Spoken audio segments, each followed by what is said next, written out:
സ്കൂളൊക്കെ അടിച്ച് വെക്കേഷൻ പ്രമാണിച്ച് വീട്ടിൽ വന്നിട്ട് 2 ആഴ്ചയായി. സത്യം പറഞ്ഞാൽ എനിക്ക് അടുക്കള കയറാൻ ഇഷ്ടമേ അല്ല. വീട്ടിൽ വന്നാൽ അതെനിക്കെന്നല്ല, എല്ലാവർക്കും അങ്ങനെ ആയിരിക്കുമല്ലോ. നമ്മുടെ അമ്മമാരൊക്കെ ഉണ്ടാക്കുന്ന സാധനമൊക്കെ കഴിച്ച് വെറുതെ അങ്ങോട്ട് വീട്ടിലിരിക്കുക, എനിക്കത് ഭയങ്കര ഇഷ്ടമാണ്. അങ്ങനെ ഇരുന്നപ്പോൾ എനിക്കൊരു ഐഡിയ തോന്നി. ഓരോരോ ഐഡിയ കണ്ടുപിടിക്കലാണ് എൻ്റെ പരിപാടി. ഞാനൊരു പുതിയ എയർ ഫ്രയർ മേടിച്ചു. ഞാൻ വിചാരിച്ചു അതിലൊരു ബിസ്ക്കറ്റ് ഉണ്ടാക്കി പരീക്ഷിച്ചാലോ എന്ന്. നോക്കിയപ്പോൾ നമ്മുടെ മൈദയും നെയ്യും പഞ്ചസാരയൊക്കെ ഇരിപ്പുണ്ട്.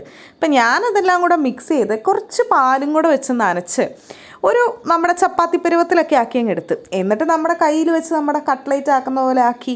ചിലതിൻ്റെ അകത്ത് നമ്മുടെ ഡയറി മിൽക്ക് ഉണ്ടായിരുന്നു. ആ ഡയറി മിൽക്കിൻ്റെ ഒരു കഷ്ണവും കൂടെ വെച്ച് എയർ ഫ്രയറിൽ വെച്ച് ഞാൻ ഫ്രൈ ചെയ്തെടുത്ത്. സംഭവം കുറച്ചേ വെക്കാവുള്ളൂ. ഞാനെല്ലാം കൂടെ ഒന്നിച്ച് വെച്ച് ആദ്യം അത് ഫുള്ള് കട്ട പിടിച്ച്. പിന്നെ ഞാനത് തിരിച്ചിട്ട് ഫ്രൈ ചെയ്തപ്പോൾ കുറച്ച് കരിഞ്ഞും കൂടെ പോയി. എന്നാലും വേണ്ടില്ല, കഷ്ടപ്പെട്ട് ഉണ്ടാക്കിയതല്ലേ എന്ന് വിചാരിച്ച് ഞാനൊരു ഭരണിക്കകത്തിട്ട് അടച്ചു വെച്ചു. പക്ഷെ സംഭവം ടേസ്റ്റൊക്കെ ഉണ്ടായിരുന്നു കേട്ടോ. എല്ലാവർക്കും ഇഷ്ടപ്പെടുകയൊക്കെ ചെയ്തു. ഷേപ്പിൽ